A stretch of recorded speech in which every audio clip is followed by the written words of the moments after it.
Ladies and gentlemen, I'm here with Matthew North this morning, and we're just going to do a live news update, chat, conversation sort of thing going on this morning. Let me make sure my YouTube channel is muted there, and it is, so we're not getting some creepy feedback.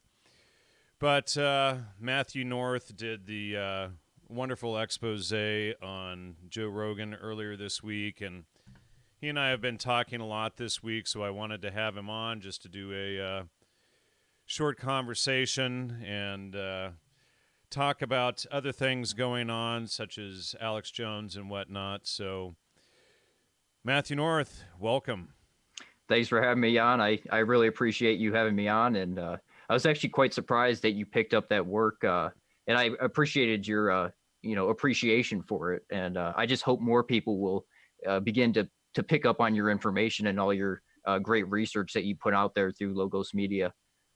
So it's great to be here. Well, I appreciate that, and it's been a long, tough road. It's interesting, as they say, you get the most flack when you're over the target. I'm just doing a few setup things here and trying to figure out where stuff is. So it is showing that we're live right now.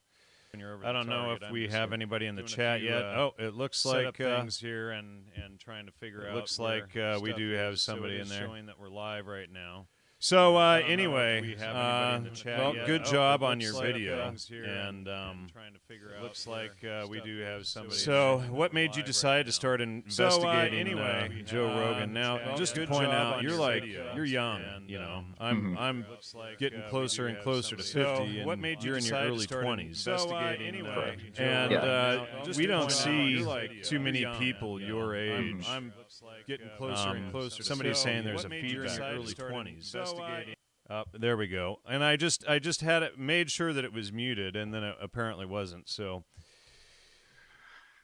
what made you get into this? Usually, people your age don't get into detailed research and analysis like you did. Well, I had a series of events happen in my life. I had some falling outs with people, and I began to look at this information. And I realized that this is the most important aspect of life, and understanding these deceptions. When you see how fake the world is around you, and then you begin to understand how it's being orchestrated, it's almost like you can't go back after that point. As far as Rogan, he has been so influential. I'm in the Midwest, but I think all over the country, you see trends originate out of his podcast, and he literally bombards people's subconscious. And you're having a conversation, with someone my age, and they'll just reference something off Joe Rogan's podcast or just repeat it word for word. And it's like you're literally drawing from the database that Rogan's giving you, that 95% of where your thought process takes place in your subconscious. So, I mean, just him creating the culture and actively influencing everybody around me. It's such an important deception for me to highlight, in my opinion. And then I fell into your work and started seeing all these MK Ultra connections and the whole history behind it and the direction it's moving in the future. So it definitely was a big deception. So I'm glad I'm able to jump on it right now and get this information out. What did you think about Alex Jones going on Joe Rogan's podcast last week or 2 weeks ago? Well, I expected it. It was always my contention that it was the only authentic aspects of the beef were having you on. So your research as a person and you as a person. So that was authentic. And then also threatening on it, which Jones could have simply buried Rogan with on it, because he was always there and he understands everything that's going on surrounding on it. But he never mentioned it by name. So I was always and you pointed out that I mentioned on it when I was on Right. AJ's show. And so that was like oops moment, apparently. Well, it appeared to be, because once you said on it by name, he would always call it DMT, Colts, and Austin. So not very many people understand what he was talking about there. You obviously did. I picked up on it. And when you mentioned, you're like, we haven't even got into on it yet. He moved on from it real quick. And I think it was like the last time you were on, second to last or last time you were on. So he definitely didn't want to elaborate on the subject. So eventually I expected them to make up. Jones and Rogan seem to go through these cycles, whether it be for Jones's own credibility or for more traction on his platform.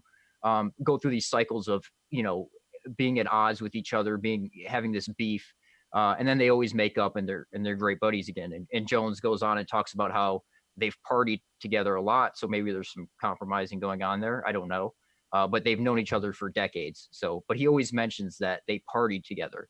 So maybe Rogan has some compromising information on Jones, or they're just involved in the same networks. I think it's a little bit of both. Now, part of the reason I wanted to do this live news update show today is I got a text from AJ yesterday morning at 7:12 a.m. And he said, and so AJ, I spoke to him. He called me the day after he was on Rogan's show, and I spoke to him briefly, and he was pretty out of it. He was on meds. He had just had surgery on his bicep, and so he was pretty out of it. But yesterday at 7:12 a.m., he writes, "Please come back on when I'm back in town next week."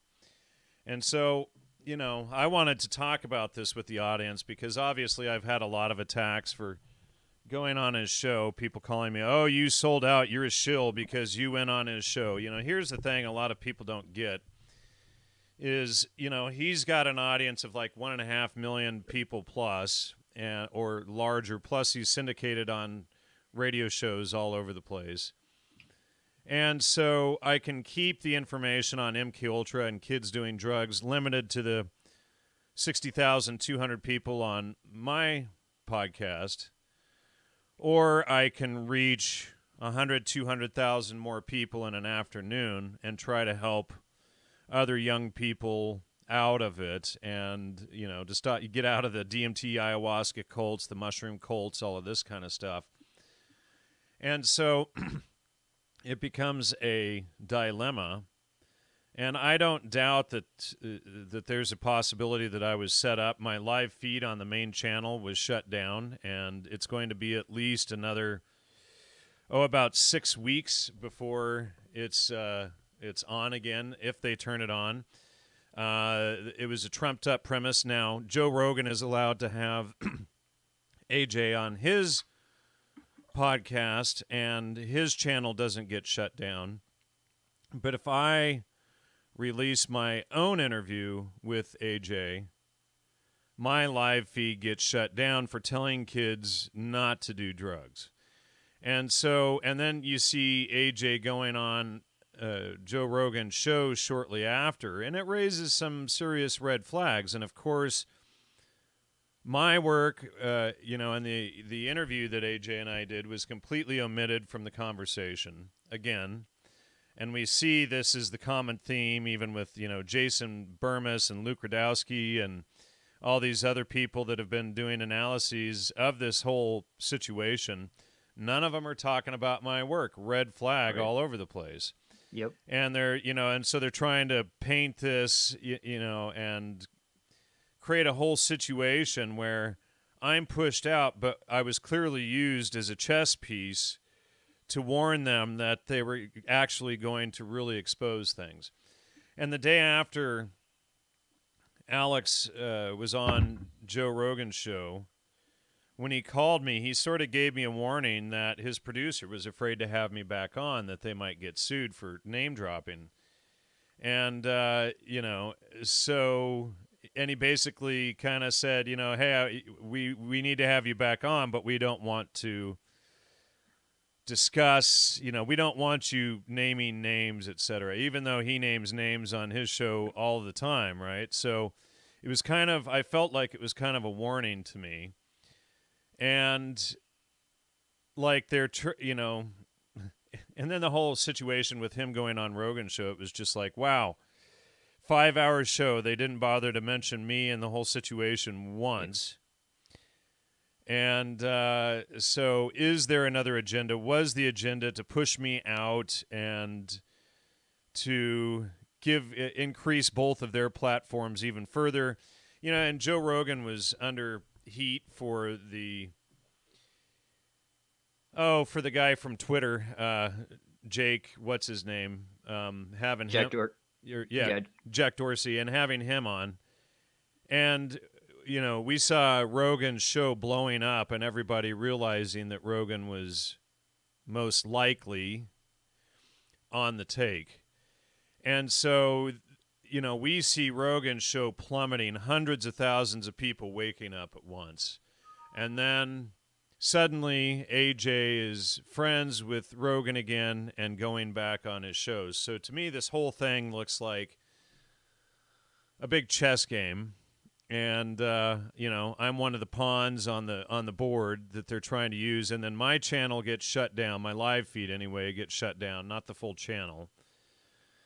So, it's when AJ sends me texts like this, please come back on when I'm back in town next week. And I wanted to bring this up to the audience because no doubt I'm going to be accused for selling out, for using his platform to reach hundreds of thousands of people and trying to warn them about this agenda. And to me, if we save some lives and save some people from getting caught in the MK Ultra counterculture BS that they've been peddling for since the 50s, it's worth it, And I get messages just about every day from people for helping them back, helping them out of this New Age, CIA, Esalen Institute, Stanford Research Institute drug cult, or cults. And I've exposed that there's several dozens of cults that they've launched. So I wanted to get feedback from the audience this morning on what they think if I do go back on and, get your, let you, since you've investigated this whole thing and the angles behind the scenes with the JRE show, et cetera, more than I have. I wanted to get your feedback as well, but, I'd love to see what the audience has to say in the comments here. And Freakin' Freddy says, so does anyone think that Joe and Alex was a stage drama, or is it just me? And I think it was probably a staged drama, and that's what we're here to talk about this morning. So, that's kind of what it's all about. So, people, post up your comments in the chat there if you're listening. Love to hear your feedback on this situation as well. But go ahead, Matt. Well, I would agree with that comment that for the most part, it was a stage drama. And regardless, it ended in that fashion where both of them benefited you from just it. started Joe cutting now out. has credibility again. You just started cutting out there. Let it catch back up. Not sure what's going on there. Go ahead. Okay. So as far as it started out, regardless of how it started out, if Alex was legitimately upset at Rogan for some reason, it doesn't matter. It ended in a stage drama where it's a WWE show where both of them benefited in the end. Both of them. And I did not. And I'm accused of, selling out because I went on AJ's show. Yep. And then your live streaming abilities get taken away as well. And I honestly think Rogan has that much access and influence where he can remove shows. For example, with the Elon Musk securing 420. I forget exactly how it went, but anyway, the manipulation of stock prices, people broke that down very well in YouTube videos, and every single one of those videos were then removed from YouTube. It seems like anybody who criticizes Rogan ends up getting censored, except for Alex, but it ultimately turned into a WWE show where everybody benefited except for Jan. So I was the fall guy for the whole thing, essentially. So Sanchez says, yeah, bro, go back on. And then Williams says, jump on the censorship wave while it's on the right side next week.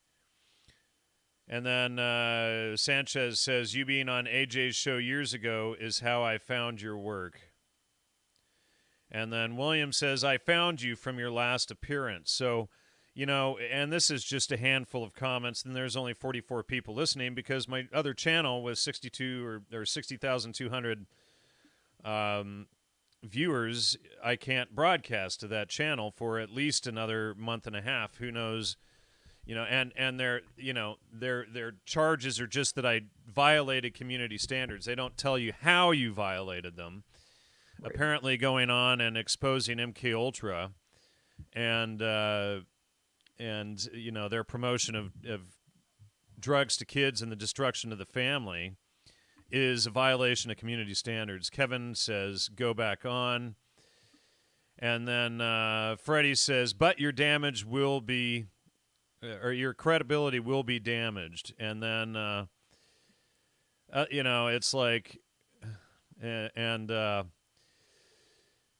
Ahmed is speaking in Serbo-Croat. Let's see, Evropskam, and in Europe. Sorry, I'm just trying to read Serbo-Croatian. My Serbo-Croatian is terrible these days. And he says good morning in Serbo-Croatian. So anyway, let's see. Go back on and get into On It and Aubrey Marcus. So I think that's the show that they're afraid is going to rock the boat, And, I think that's what they don't want. Well, regardless, I disagree with anybody who says that you going on Jones's show, it loses your credibility, because I agree with you 100% that you should absolutely use that avenue if you can to even get some of this information out. And I also agree that you should go back on, but I don't think you should hold any punches. Maybe not mention On It, but really get deeply into the history of MK Ultra and reference it and put it in reference with what Rogan is doing now and with what this modern MK Ultra movement's doing, because understanding the history allows you to understand which direction this modern movement's going in. And the fact that they've been, like you said, they've been doing this since the 50s. It's a continuation of these same mind control, cultural shifting operations. So let's see. Milk Latte says, go for it, Jan. No other platform with such amount of people will have you at the moment. Use it wisely. Yeah, back in the day, I was even on Coast to Coast AM before I started exposing all this stuff. As long as you're selling the agenda, they promote you. And as soon as you wake up and go, hey, wait a second, it says, Freddie says he's going to catch the replay. And then William says, I still think AJ went rogue for a bit and was reined in, very possibly. Let's see, and yet again, they don't want to tell your name, Jan. Agreed, Ahmed. And let's see. I'm just reading their comments right now, but yeah, the whole thing is just it stinks. Mm-hmm.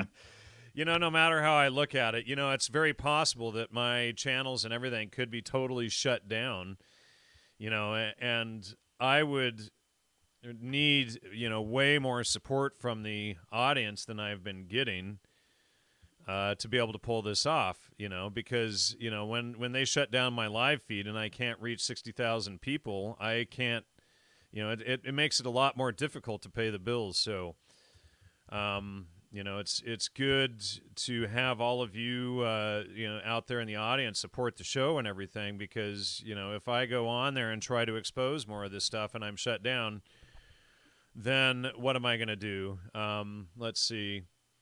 Dr. Cameron and the sub-projects with COINTELPRO and Mockingbird Media has a lot of people confused and getting triggered. And then, and that was Lee. CJM says, no one has credibility on YouTube anymore. It's only about getting info out and not who cares anymore. Might as well jump. Yeah, I don't know. Topic is to do AJ or not to do AJ. Yeah, pretty much. And to talk to you about your show. And then Kevin says, your credibility is bulletproof. Ahmed says, I'm going to watch the replay. He's going out. Take care. Ciao, vidi mose. Ahmed, enjoy. So, wow.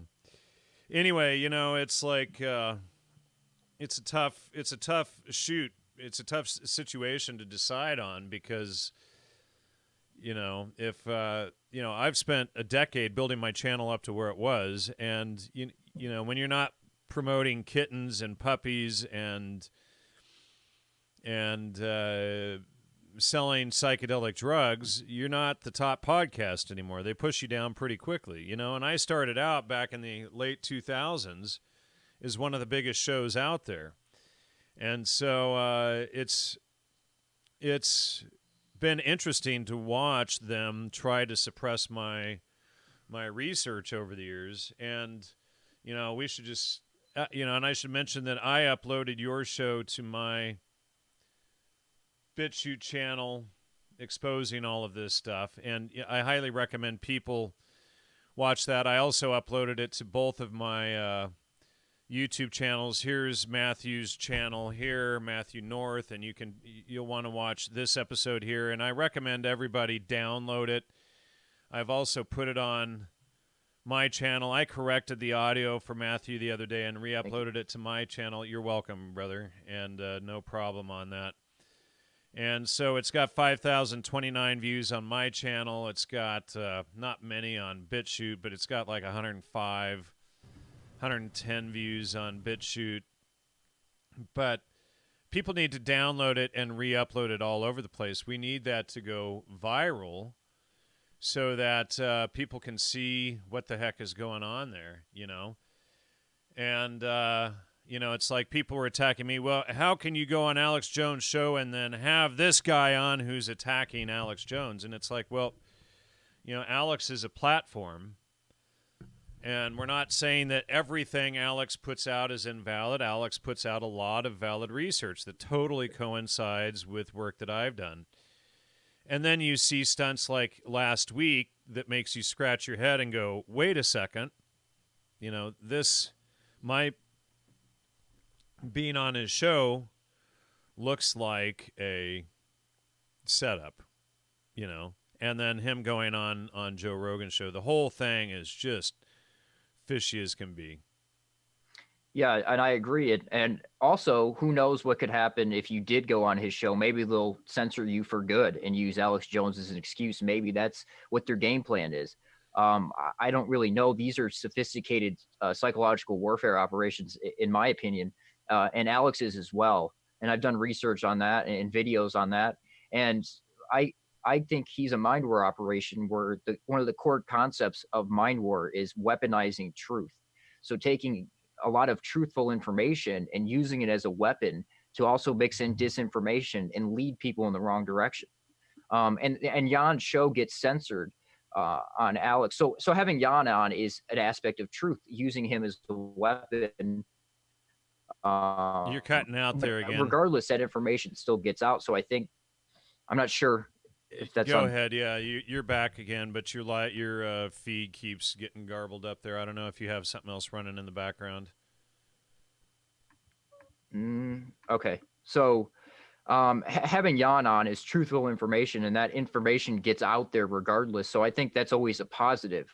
What they do with it, I don't know. But for example, Jan's interview with Jones gets censored off YouTube, but for exposing real truth, not actual good information, directing people in the right direction. But Rogan can sit up there on his podcast and take illegal substances like mushrooms on camera, and that's fine, and then a kid sees that and they want to take mushrooms. They think it's just a normal thing to do, and they think it's not a massive experience that is something to prepare for. That isn't something to take lightly, like you just take it, like Rogan portrays. So why isn't his podcast censored? Where Jan's is. And he can sit there and rip bong loads, and even back before it was legal, he was just sitting there smoking weed all the time. You pointed out he may have been doing coke in the background, etc. So, and then I'm censored for telling people not to do drugs. How does that work? It's just ridiculous. I also wanted to mention that, and I'm probably going to play this while we're sitting here talking. My Terrence and Dennis McKenna exposed video that I put out yesterday. I think that might be a good one for us to broadcast today so people can see more of that. You down with me playing that while we're going here? All right, let's bring that up. I'm going to share screen here. Let's see. Share audio. Here we go. I'm going to bring this up here. Up. Here, I just shared that on the wrong monitor, so let me just fix that just a second. Bring this over here.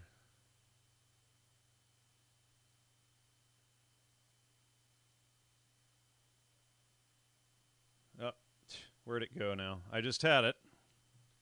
Good grief. All right, here we go. Important for you to do this. Is the audio I wonder playing? myself. Anyone? Do you hear the audio? I'm not hearing it. You mean, am I the yeah, it should be. alien ambassador, whether I like it or not? Are you hearing the audio, Matt? Yeah. Well, I often, when asked this question, I've said, it Sorry, beats folks. honest Screw work. that up.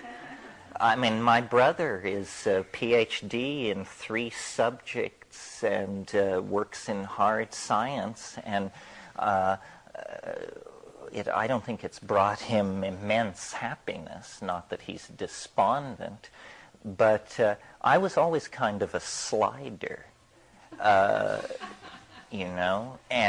certainly when I reached La Chorrera in 1971, I had a price on my head by the FBI. I was running out of money. I was at the end of my rope. La Chorrera. And then they recruited me and said, with a mouth like yours, there's a place for you in our organization. And, I've worked in deep background positions about which the less said, the better. And then, about 15 years ago, they shifted me into public relations, and I've been there to the present. I think ideas get me high, and I like the feeling of understanding, and I love diversity to the point of weirdness. I mean, There's more to it than that for you because, being tuned into ideas and turned on by ideas is one thing, but you can keep that just to yourself. The sharing of it is something else. I think that's what I'm getting. Right? You do that. Well, one thing is, I'm really fascinated. I think of myself as a pretty savvy person and not easily led into false dogma. Well, so that's enough of that. Now I want to address the concerns that we've been dealing with over the past 2 days. And from my perspective, we sort of designed this weekend with the notion of showcasing Rian's thought, and I think we've done that very well. To put what I'm going to say this morning in context, I just want to briefly review the basis of her theory. It is quite simply that the absence of patriarchy does not imply matriarchy. The natural and most long-running form of human organization is what Rian has named partnership society.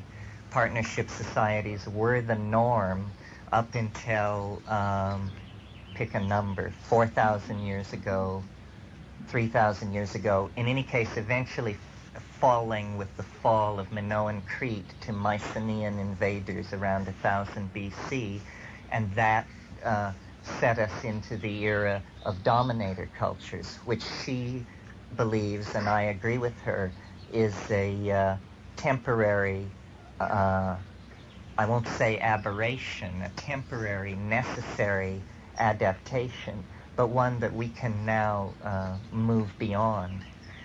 My Rian's approach is basically to say what happened, that there was partnership society, and then she's very insistent that there was a confluence of factors which caused the shift from the partnership society to the dominator culture.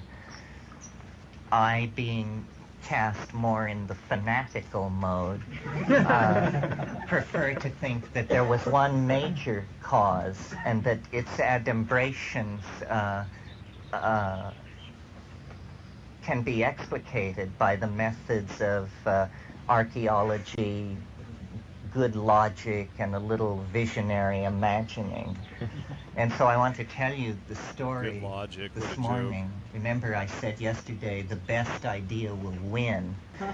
And if you want to do that kind of total revisioning of the position of human beings in the world, I think you have to take at first a deconstructionist approach and take away everything that impedes the construction of the new point of view.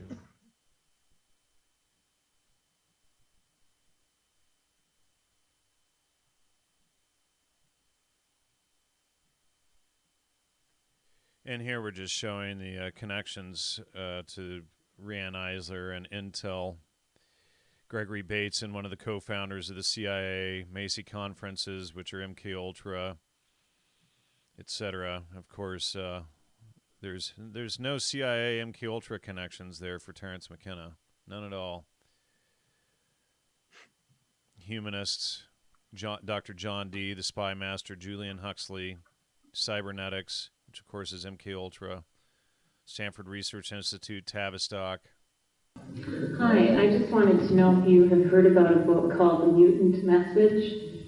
No. Okay, I want to tell you a little bit about it because it's very interesting. I think it follows what you're talking about. Totally I love your idea of a collective consciousness, and I think the book describes an Aboriginal tribe in Australia that has been living out the way in which you're speaking, a collective. And what they've come to the conclusion of is that they can no longer procreate because they have recognized that they can no longer exist on this planet. And the reason they call the book The Mutant Message is that they believe we are a mutant life form on this planet that is destroying it to the extent that they can no longer continue their lineage. And this is an interesting concept because it's the first culture I know that has selectively chosen not to breed. And along with your concept of raising our consciousness so that we understand the destructive nature of ourselves, what about a parallel vision of reducing our population as these people are, of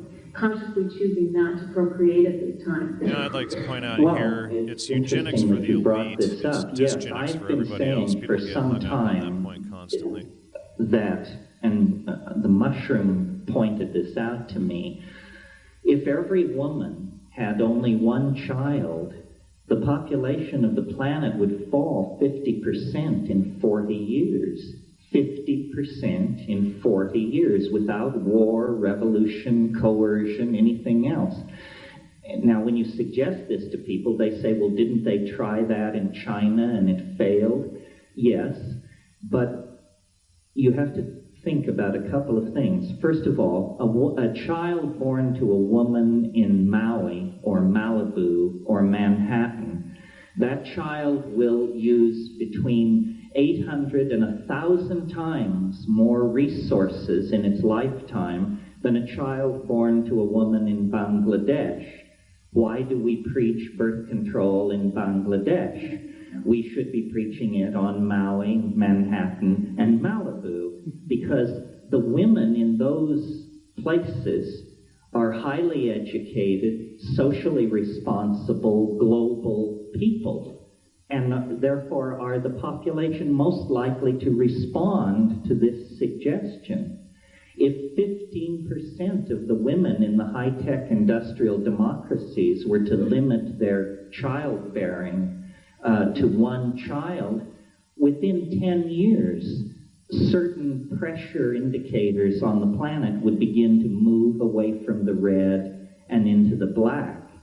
So I think that we have got to deal with this question of population. There are clearly too many people. And one woman, one child, you know, you don't have to be a rocket scientist or a psychedelic advocate to understand the impact of that. If the population of the Earth were cut in half, everybody alive would be twice as wealthy. It's possible in 120 years that we could reduce the Earth's population to 1 billion very healthy, very comfortable, very well-educated people. Okay, that's part of what the mushroom said, and I think it may seem radical in some circles, but not here, perhaps. It also said something else, which I rarely mention, but since you brought it up, there are not only too many people, there are too many men. And I would be very interested in seeing a set of social policies, tax incentives, medical policies, insurance policies put in place to limit male birth. It's very rare in Terence mammal McKenna's son. populations that you have a 50-50 ratio of male to female. And in fact, it's well known Telling everybody else to that limit male birth while he has a son, infants Finn. are less robust than female infants. And the Sitting there with reason the we Department have of a Defense agent, 50-50 sexual ratio Bruce Tabor. is because we artificially support males and withdraw resources from females. I suspect that in the High Paleolithic, the ratio was closer to 2 to 1. And my supposition in thinking about this is probably that the best ratio is about 3 to 1.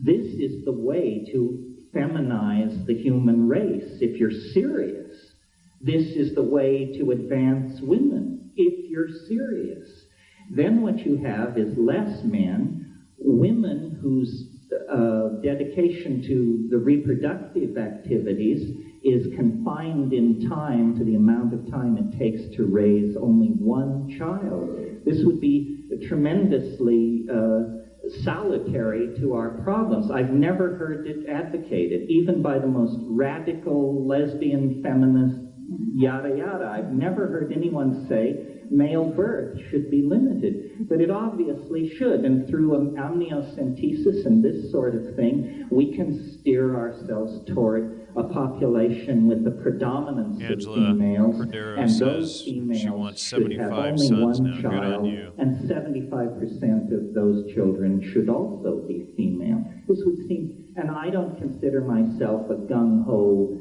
feminist. I mean, I'm a feminist, but I don't read the literature or try to understand all the factions and theories. As a humanist, I advocate a reduction in male births. It just seems obvious that that's the way to go. If it doesn't seem obvious to you, then let's have a public debate about it and at least make it part of the rhetoric of the culture that this is an option for people to think about. Was there a connection between Terence or me and the CIA? Psychedelic movement in general? Or? I This can't is speak recorded for the at the Free psychedelic Your Mind movement in conference, general, I think, but I can 2015. definitively tell you that neither They Terence tried to nor get me I there as well. I ever refused to go. had anything to do with the CIA. I think they if you're wanted to talking start about a the big Central Intelligence feud Agency. between me and Dennis. Now there you might at say, the, well, I could crack a conference. joke and say, yes, well, we worked for the CIA, we worked for the Cosmic Intelligence Agency. But then Cosmic some of your Intelligence audience Agency. might He's basically misconstrue admitting it. Yeah. just So making let a me joke out make of it clear. He never worked for the CIA, and neither did I. Do you know where this comes from? There's a specific Never talk mind he that gave where the he Esalen discusses Institute is a agents. CIA And Yes, I know where it comes from, and I will dissect that right now. He said in one talk something casually about, well, I was working deep cover for a while, and then they moved me into PR, right? And who the they Notice are how he's downplaying was everything, never and they're trying to specified. confuse But it I with can tell you Terence's who the joke they up are, above in because the those first remarks paragraph when it's Jan clear below Irvin that he either was running wasn't from the paying FBI attention and they recruited or was him. taking them out of context, or is just an idiot, because the meaning of it is clear if you listen to the whole talk, and he is talking about he worked for the the mushrooms, psilocybin itself. Yeah, which Terence he McKenna did the mushrooms got understand, Terrence correctly out of, or not, to be his trouble with actually the a FBI for promoting whether drugs. it was the mushrooms That's themselves really or they were brilliant there, Dennis. representative Nice of spin. an intelligent race that was controlling it, but he worked for the mushrooms. That was the they that he worked for, and he was deep cover, and that refers to the years when he was not in public, when he was actually in the basement growing mushrooms as furiously as he possibly could, distributing those. That's deep cover, right? Then he decided, well, this is not sustainable. Sooner This or is later, a chart. they're I want to gonna, pause this here catch up for with just a me on- second to discuss this. These are the things that Terrence promoted over the years through his many talks and lectures. Native revivalism, which is the archaic revival, that was a term created by CIA co-founder Gregory Bateson, which is found in his OSS memos, which I published in an article about 5 years ago. Psychedelics, obviously, that's CIA, MK-Ultra, military intelligence, and the counterculture was the real bulk of the MK-Ultra program, not just the Manchurian Candidate, red herring. Neo-shamanism, that's Bateson, MKUltra, SRI, Changing Images of Man. Also, Gordon Wasson was behind that, launching the neo-shamanic thing with Maria Sabina down in Oaxaca, Mexico. Dominator Culture we just saw, that's Riane Eisler, McKenna, and that comes out of the Club of Rome. And feminism, which is, I've exposed the quotes from Gloria Steinem working for the CIA many times, but that's a big CIA front as well, of course, being promoted by Eisler, Joyce Glassman, etc. 2012 was created by CIA agent and Yale professor Michael Coe, and you can find that he was CIA right on the Wikipedia page. Stoned Ape was a theory created by Terence, but it really comes out of Teilhard de Chardin's, Pierre Teilhard de Chardin's work from the Piltdown hoax, and he was a Jesuit and from the Roman Catholic Church, and of course that's humanism. He also worked with Julian Huxley on that, and then humanism is again Eisler, of course. McKenna is working on that, but Julian Huxley was a big humanist, which we saw a bit ago.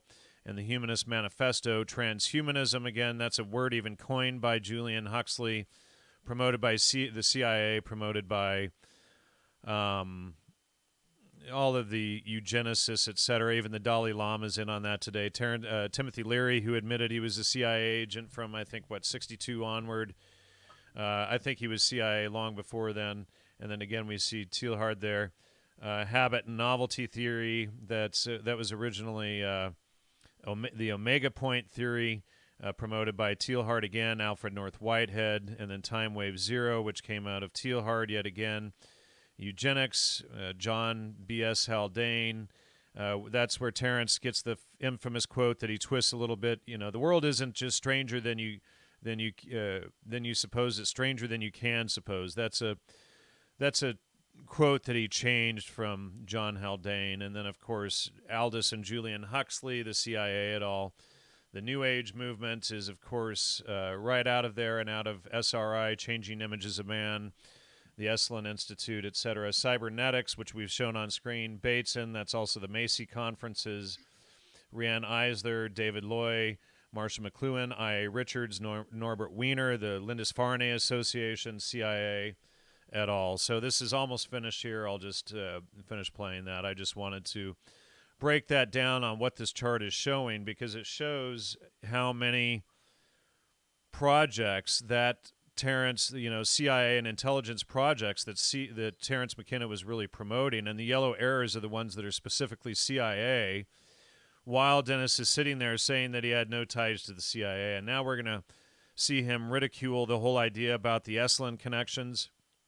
And he wants to play down that Terence was actually scholar in residence at the Esalen Institute and not just someone passing through. So he spends a big lie there. So he decided to go into public relations, and he started talking about it a lot more, and that's when he became, the spokesman that he is. But he was working for the mushrooms, and for Jan to take this and construe it to mean that he was working for the CIA, I mean, it's a really tortured stretch that you have to make that connection, considering how it was the context.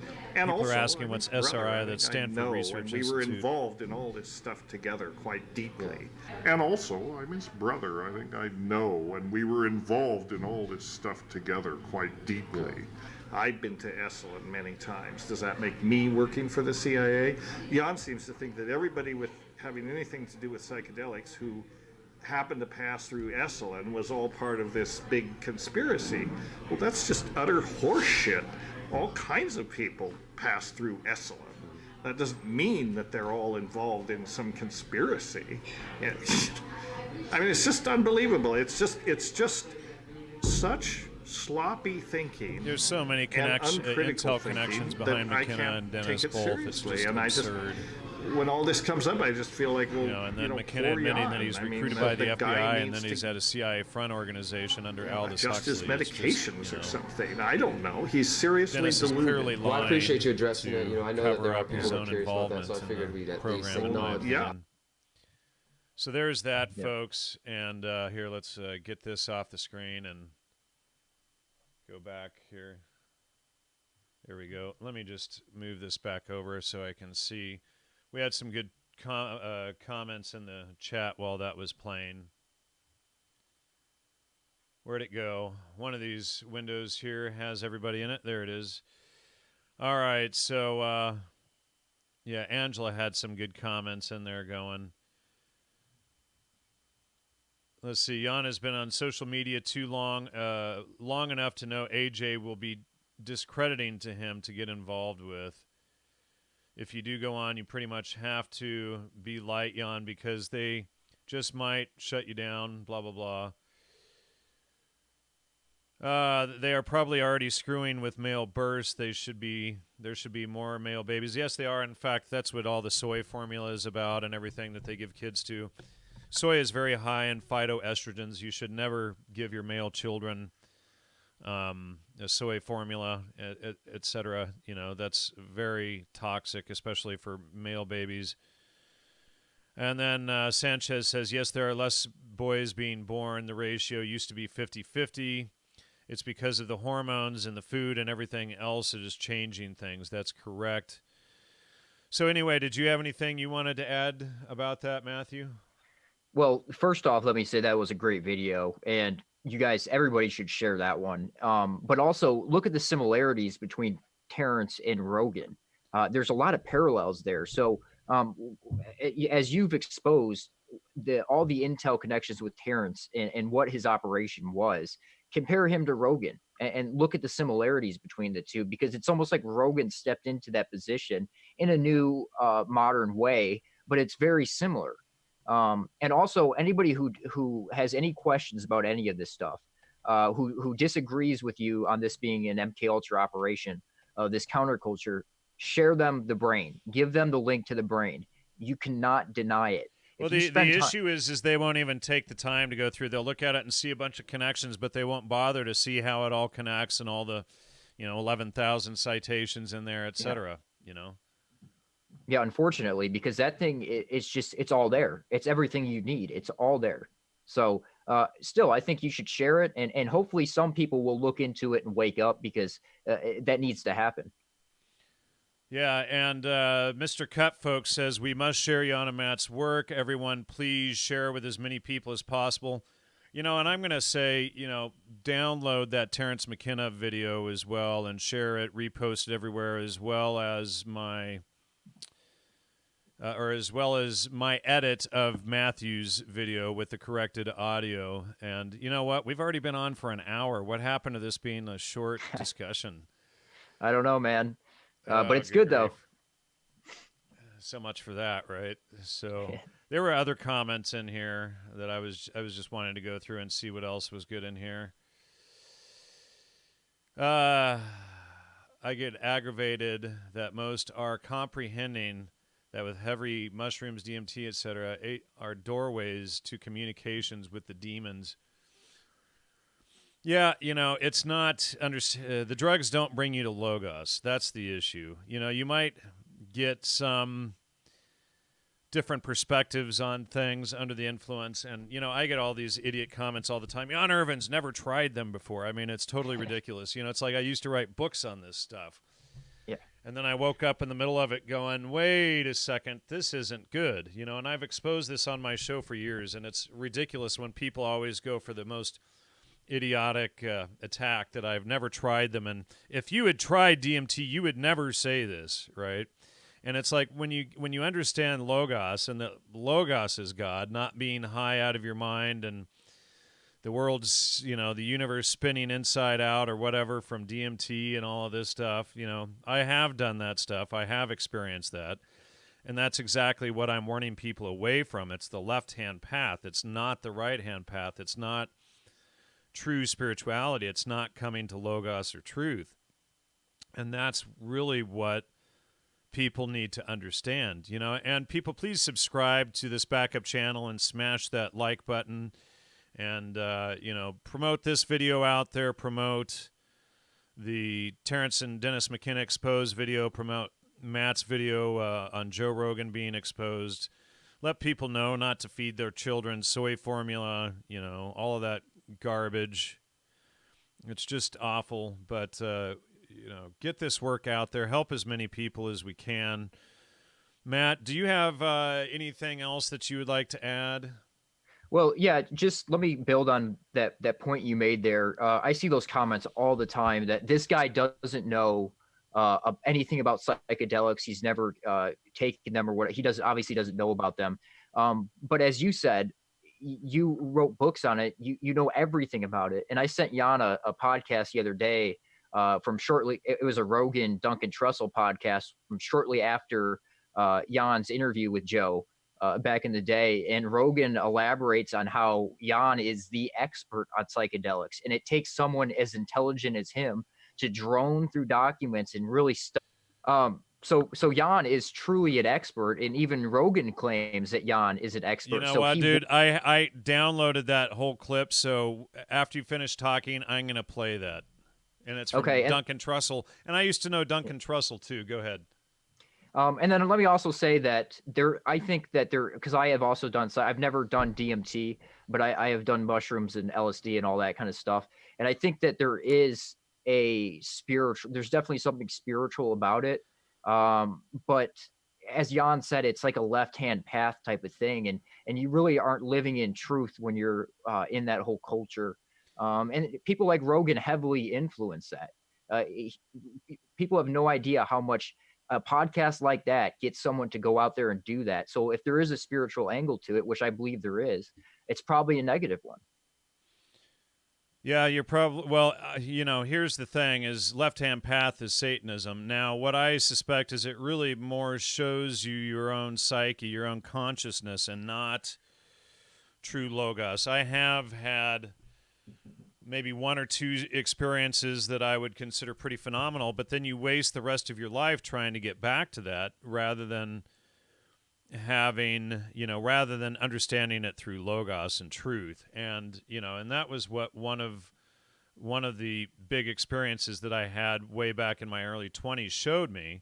And then I wasted years and years and years trying to get back to that. And it's just, you know, name one person whose life is bettered by doing drugs, who, you know, LSD, mushrooms, DMT, ayahuasca, MDMA, all of this stuff. You see them all eventually crash out. It's like their whole life gets put on hold, you know, and then they're spending, you know, 51 weeks a year to build this ridiculous thing to take out to the desert at Black Rock and burn it rather than building their life, building their future. You know, so you know, all of this stuff ends up in a dead end. So let's go to this clip here. Hold on a second. I'm going to have to share the audio here. Just a second. We're running out of air. No, it's at 3 minutes. What a here, great so sound that is, is, man. This what is an like incredible sound. I'll never forget that one-time performance. No, I don't know. And it's something that I actually spent some time looking for because I wanted. It's something that stuck in my head too. Jan Irvin, he'll have it. He has everything. I was, you know, within inches of going down to this ayahuasca conference that's happening in South America, and he's going down there. I saw him on the flyer. Yeah, I saw him on the flyer. Jan's a great guy, but he's crazy. Is he crazy? I never went to that conference. It's really weird to communicate with him. You know, he like will regurgitate facts at you without like connecting with you. You're not really communicating. Yeah. He's just regurgitating facts sometimes. Like we had him on the podcast. Like I couldn't get him to just have a conversation. It had to be like a lecture. You know, it's like the way he, you know, goes into each individual subject it's like disseminating information like a robot. But he's a really smart guy. Yeah. It's just I don't want it to be. I try to tell people like when you come on the podcast, just talk to me, man. Talk to me like a real human being about like you do when I hang out with you. Yeah. When I hang out with you, you talk to me different than this. Why do you talk when you get on a podcast? Why does it all of a sudden become a lecture? Right. You know, and some people. And I want to say to that point right there, because you know, when you're trying to present all of this information on MK Ultra, you know, the goal is to be as factually accurate as possible, and not just spew a bunch of things and make dick jokes and then go ha ha ha. You know, it's very important information.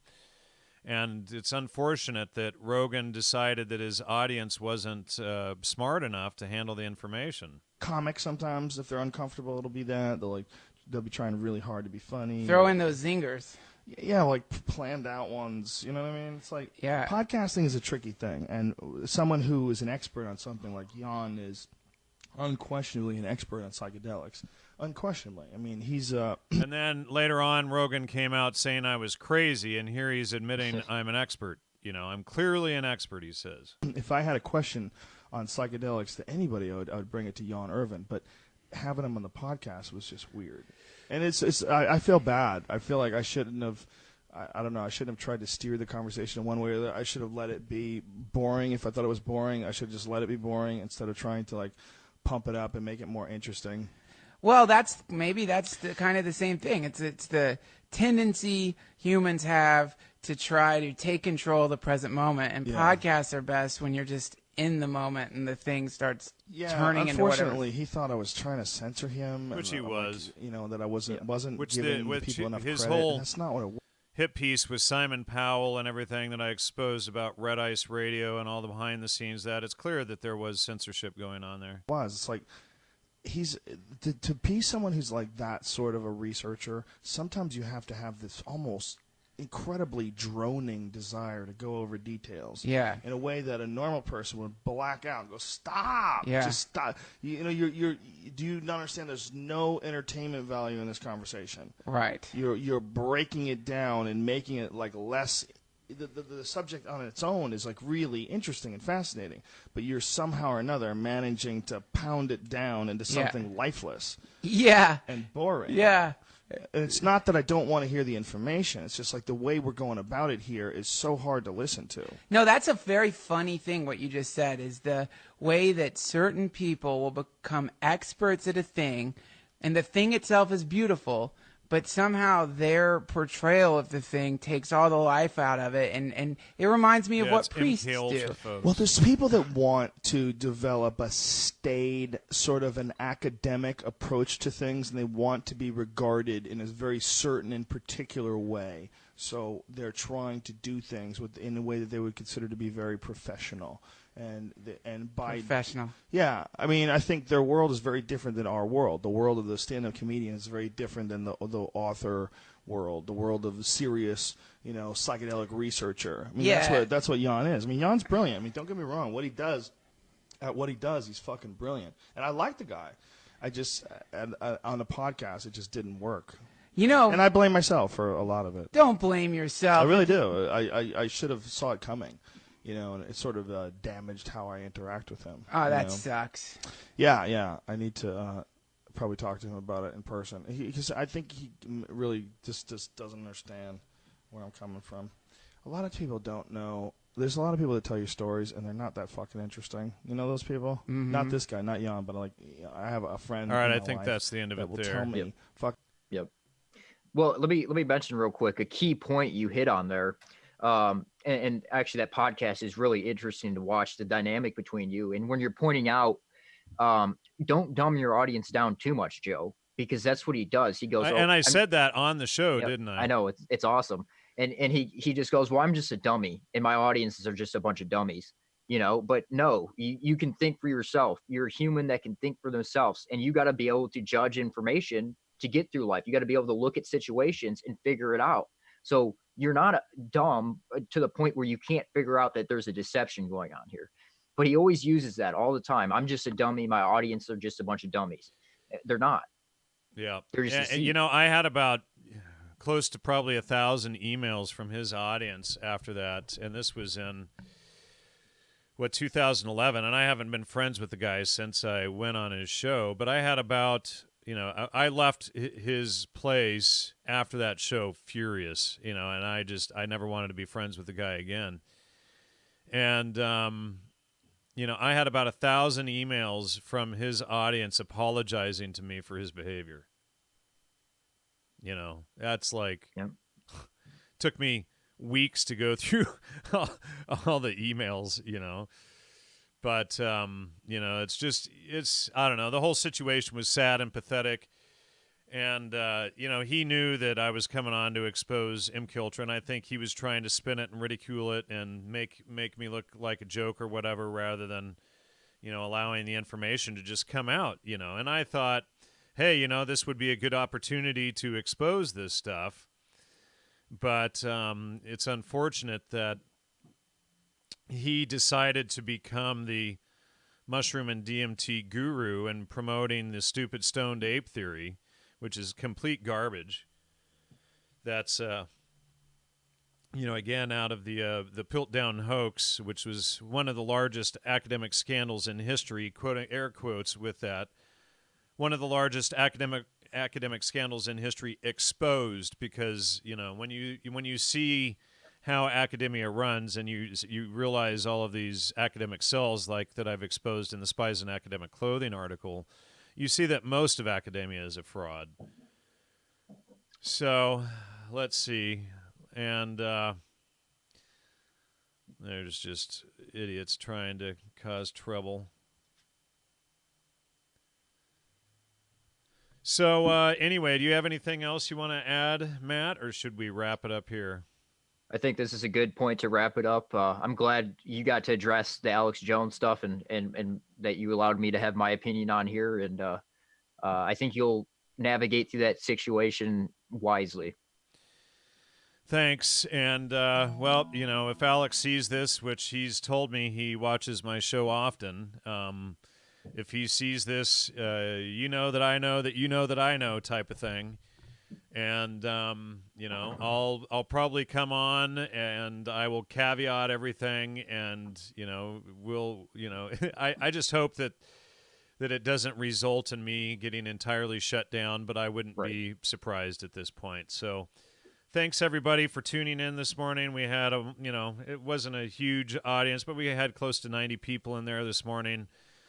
Thanks everybody for showing up and for, promoting the show. Please donate and please help the work. I can't do it without you. Honestly, I'm going to post the link.